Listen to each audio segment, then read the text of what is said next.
नमस्कार मंडळी, मी आता आहे संगमेश्वर तालुक्यातील उंबरे गावामध्ये आणि ह्या बाईतवाडी हे वाडीचं नाव आहे. आणि तुम्ही बघू शकता इथं थिबा ॲग्रोचं एक बोर्ड लागलं आहे, फार्मर प्रोड्युसर कंपनी लिमिटेड म्हणून या नावाने.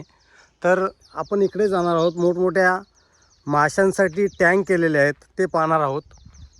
हा डायरेक्ट सरळ तिकडे बसवंतवाडीमध्ये रोड जातो आणि हा इकडे सरळ संगमेश्वर स्टँडला रोड जातो. तर आपण इकडे ह्या बोटकडून जाणार आहोत सरळ. नमस्कार, मी अभिजित दिलीप जाधव. आत्ता आपण उमरे तालुका संगमेश्वर या ठिकाणी आहोत.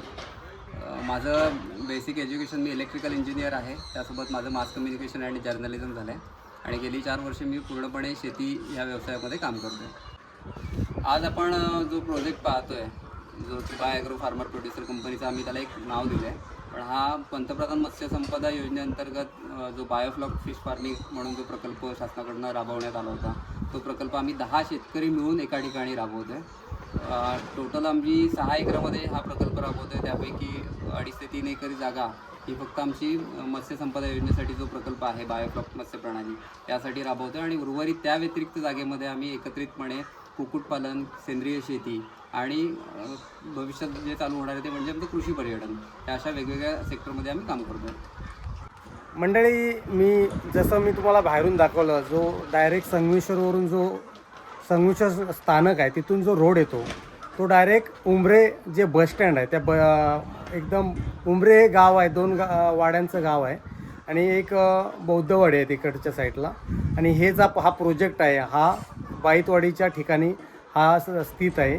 तुम्ही जर तिकडून संगमेश्वर स्थानकाकडून जर आलात तर उंबरे साईडला, तर एक बोर्डचं नाव मी तुम्हाला दाखवलं आहे. तर ह्या ठिकाणी हा प्रोजेक्ट आहे. इथं जर तुम्ही आलात तर हे दादा आहे, त्या दादाने जी माहिती सांगितली. आणि ह्या प्रोजेक्टचे जो हा प्रोजेक्ट आहे तो मी दादांना विचारणार, हा किती एकरमध्ये लँड पार्सल आहे? पूर्ण तुम्ही जिथून सुरुवात केली तिथपासून आपली 6 एकरची जागा आहे. अच्छा, 6 एकरची जागा आहे. मध्ये 2.5 ते 3 एकर ही फक्त आपला बायोफ्लॉक फिश फार्मिंगसाठी आपण वापरतोय. ओके. त्या व्यतिरिक्त जी जागा आहे याच्यामध्ये आपण कुक्कुटपालन आणि सेंद्रिय शेती, अच्छा, आणि उर्वरित जागेत आपण भविष्यात ॲग्रो टुरिझम इथे कन्सेप्ट राबवतो. ओके. ह्या ज्या टँक आहेत, ह्या टँक किती आहेत टोटल? आपल्या 250 टाक्यांचा सेटअप आहे. 250 टाक्यांचा सेटअप आहे. हे जे गव्हर्नमेंट अप्रुव्हल आहे, हे जे सबसिडी वगैरे, हे कशा पद्धतीत आहे? काय शासनाकडून आपलं 60% अनुदान आहे, कारण महिला शेतकरी आहेत आपले 10. अच्छा, ओके. त्यांचे प्रकल्प आहेत. मी फक्त तुमच्या समोर आलेला एक चेहरा आहे. ओके. बाकी सर्वजण शेतकरी मिळून आम्ही हा प्रकल्प राबवतोय. अच्छा, एकूण 10 शेतकऱ्यांनी मिळून हा प्रोजेक्ट चालू केलेला आहे एका ठिकाणी. हे जे शेतकरी आहेत ते वेगवेगळ्या लोकेशनला असतील, बरोबर ना?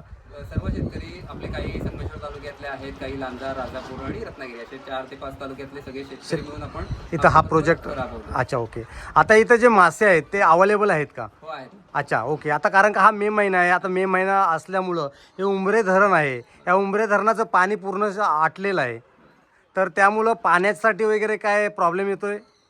अद्याप तरी आम्हाला जाणवत नाहीये. अच्छा. कारण जो काही माल होता तो बऱ्यापैकी आम्ही सेल आउट केलेला आहे. अच्छा, थोडाफार राहिलेला आहे, कारण आता जेटी बंद झाल्यानंतर त्या माशाची मागणी जेटीवरती होईल. अच्छा, आता हे जे मासे आहेत ते कुठून आणता तुम्ही, किंवा हे कुठून येतात?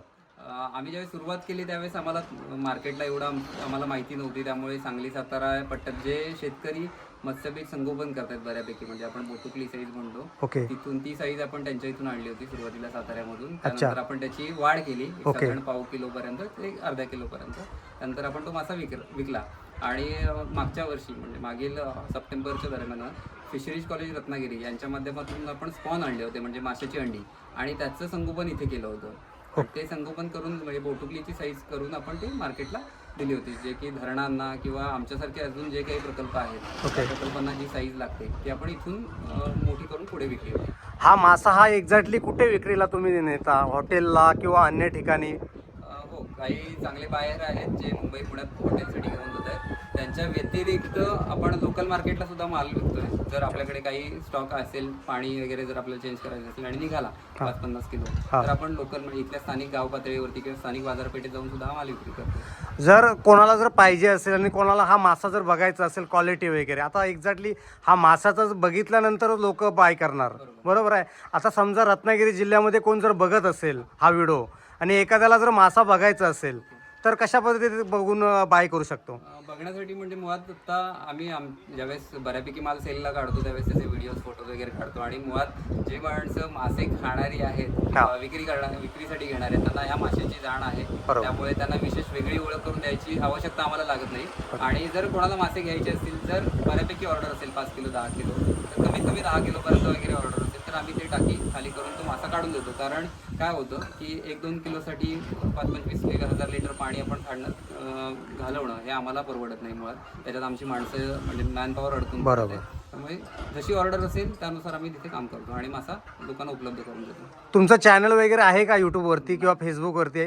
फेसबुकवरती आणि यूट्यूबवरती नाही आहे, पण आम्ही फक्त थिबा ॲग्रो या नावानं काही आमचं फेसबुक पेज आहे ज्याच्यावरती आम्ही त्याची माहिती म्हणजे मासे विक्री असेल किंवा कुक्कुटपालनातले कोंबड्या विक्रीचे असतील तर त्याचे प्रमोशन करत असतो. तुमचा जर कॉन्टॅक्ट जर तुमच्याशी साधायचा असेल तर तुमचा कॉन्टॅक्ट नंबर सांगू शकता का?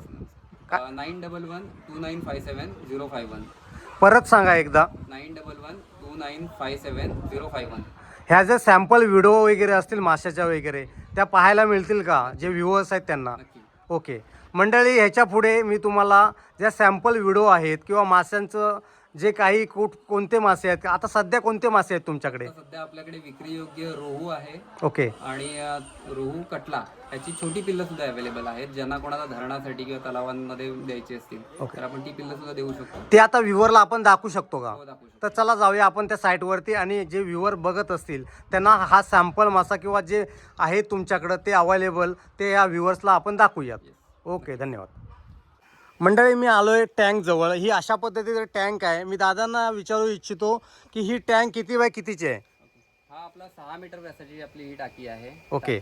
या टाकीमध्ये आपण 30,000 लिटर पर्यंत पाणी स्टोअर करू शकतो. पण जो माशाची जी ब्रीड आहे, आता रोहू मासा आम्ही तुम्हाला मगाशी उल्लेख केला, पण हा मासा थोडासा अग्रेसिव्ह असल्यामुळे या पाण्यातनं बाहेर पण उडी मारतो. त्याच्यामुळे पाणी आपण जेवढं त्याला आवश्यक आहे त्याच साईडला पाणी ठेवून देतो. अच्छा, ओके. आता ही अर्धी टँक पाणी आहे. हा जर फुल टँक केला तर ह्या पाण्यातून मासा बाहेर उडी मारू शकतो. अच्छा, ओके. ह्याची हाईट किती आहे ह्या टाकीची? 1.2 मीटर हाईट आहे. अच्छा, 1.2 मीटर. आणि रुंदी तुम्ही मगाशी सांगितली 6 मीटरचा व्यास आहे. 6 मीटरचा व्यास आहे. दुसरा म्हणजे तुम्ही माशांचं तर आपण त्यांना दाखवू, व्ह्युअर आहेत त्यांना. अजून एक मला असा प्रश्न विचारायचा आहे, जर ही जी तुम्ही सर्व माहिती घेते, तुम्ही ह्या क्षेत्रामध्ये आहात, बरोबर आहे? आता एखाद्याला जर माहिती जर घ्यायची असेल तर तुम्ही देऊ शकता का? हो, नक्की नक्की. अच्छा, ओके. पूर्ण एकदम डिटेल्स स्टार्टिंगपासून एखाद्याला जर मासे खरेदी करायचे असतील किंवा अन्य दुसरी गोष्ट, एखाद्याला जर अशा पद्धतीत एखाद्याचं बजेट असेल किंवा एखाद्याला ह्या क्षेत्रामध्ये यायचं असेल तर ती माहिती मिळू शकते का तुमच्याकडून? नक्कीच. मंडळी, हे दादा आहेत ना, तर खरोखर असं तर मला तर वाटतं कोकणामध्ये जर आपण आपल्या मराठी माणसाचा जर सपोर्ट केला तर नक्कीच अशा पद्धतीत तुमचा जसा व्यवसाय आहे तसे 10 व्यवसाय किंवा 100 व्यवसाय होऊ शकतात, बरोबर? तर आपण एवढंच व्ह्युअरला मी एवढं सांगू इच्छितो, तुम्ही जर हा व्हिडिओ जर बघत असाल तर शेअर करा, लाईक करा. आणि जे कोणी जर व्यवसाय करण्याचा प्रयत्न करत असतील किंवा एखादा जर माहिती पाहिजे असेल तर ह्या दादांना नक्की येऊन भेटा. मी दादांचा नंबर देखील सांगितला आहे. परत अजून एक दादांना परत एक रिक्वेस्ट करतो की परत एकदा तुमचा नंबर सांगा. माझा नंबर आहे 911129575051. नक्कीच. परत दादांचं नाव एकदा विचारतो. अभिजित जाधव. नक्कीच दादा, तुमचं खरोखर मनापासून धन्यवाद. आपल्या मराठी माणसांना तुम्ही एवढा जर सपोर्ट करत असाल तर मराठी माणसाने जर दुर्लक्ष केलं तर आम्ही काय करू शकत नाही.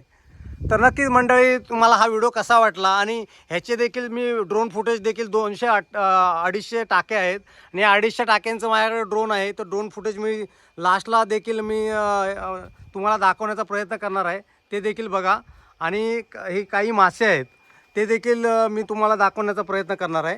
मंडळी, हे दादानी आता स्टार्ट केलेत बर्ड पक्षी. गावठी कोंबड्या आहेत. कोंबड्या आहेत? गावठी कोंबड्या दोन्ही आहेत. अच्छा, ओके.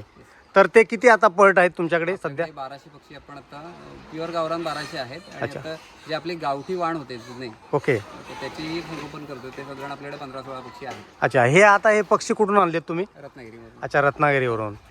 मंडळी, मी एवढंच सांगू इच्छितो, जास्त व्हिडिओमध्ये काय बोलता येत नाही. तर खरोखर एखाद्याला जर करायचं असेल, इच्छा असेल आणि तुम्हाला जर माहिती असेल तर दादा द्यायला तयार आहेत. पण तुम्ही इथं येणं गरजेचं आहे. त्यासाठी अजून तुम्हाला ॲड्रेस मी सांगतो. संगमेश्वर तालुक्यातील उंबरे गाव आहे आणि तिथं बाईतवाडी आहे. आणि तिथं कोणाला जरी विचारलं तुमच्या प्रोजेक्टचं नाव काय? थिबा ॲग्रो फार्म. थिबा ॲग्रो फार्मा जरी विचारलं तरी पण इथे तो ॲड्रेस कोणी सांगेल. तर खरोखर जर तुम्हाला जर करायची इच्छा असेल तर इथपर्यंत या, हे दादा तुम्हाला पूर्ण सहकार्य करतील. मी एवढंच सांगू इच्छितो. आणि परत एकदा सांगतो की हा व्हिडिओ जास्तीत जास्त लोकांपर्यंत शेअर करा. काही जे बर्ड्स आहेत ते मी आतमध्ये नाही जाऊ शकत, इथून दाखवतो मी तुम्हाला. मेंटेनन्सचं काम वगैरे त्यांचं चालू आहे, त्यामुळं आपण डिस्टर्ब नाही करू शकत. मी तुम्हाला झूम करून दाखवतो. हा एरिया दादा किती आहे? हा टोटल आपली 2500 स्क्वेअर फीटची शेड आहे. अच्छा, 2500 स्क्वेअर फीटची ही शेड आहे. आणि इथे ह्या कोंबड्या आहेत ना? पूर्ण कोंबड्या आहेत ना? कोंबड्या पण आहेत. अच्छा, मिक्स आहेत का? कोंबड्या पण आहेत. अच्छा, ओके. मंडळी अशा पद्धतीत ही शेड आहे. आणि ह्या शेडमध्ये कोंबड्या देखील आहेत आणि कोंबडी देखील आहेत आणि गावरान आहेत.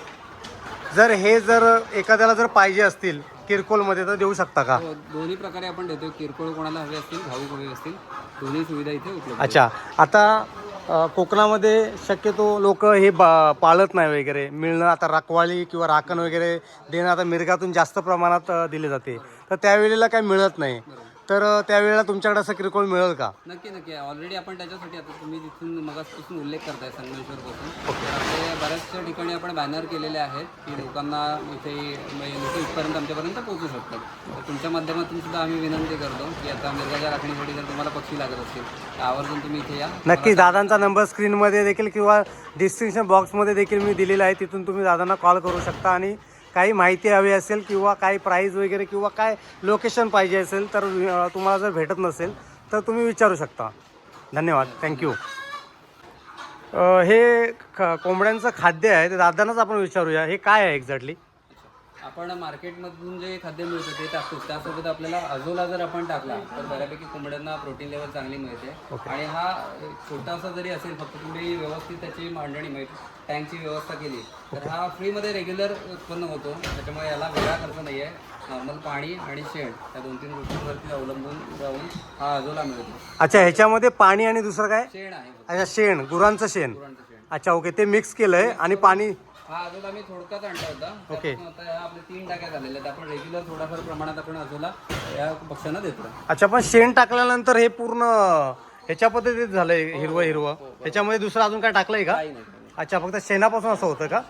अच्छा, ओके. बाकी काही जण आणि काही गोष्टी ऍड करतात, पण आम्ही ऑलरेडी इथे फक्त माशाचं पाणी टाकलेलं आहे. ओके. त्यामुळे त्याच्यामध्ये ज्या काही कंटेंट पाहिजे होत्या. अच्छा. नॅचरल. अच्छा, हे माशांचं पाणी आहे का? ओके. जनरली साधं पाणी वापरलं जातं. ओके. आम्ही माशाचं पाणी टाकलं, त्याच्यामुळे त्याची ग्रोथ खूप ओके, धन्यवाद. म्हणजे माशांचं पाणी टाकल्यामुळं हे जास्त ग्रोथ झालेलं आहे. इथं 3 टँक झालेले आहेत, तुम्ही पाहू शकता. टँक शिफ्ट करायची त्याची तयारी चालली आहे. अच्छा, ओके. इथं काम चालू आहे, तरी पण दादाने परवानगी दिली नाही आम्हाला शूट करण्यासाठी आणि आम्ही आतमध्ये आलो. धन्यवाद दादा.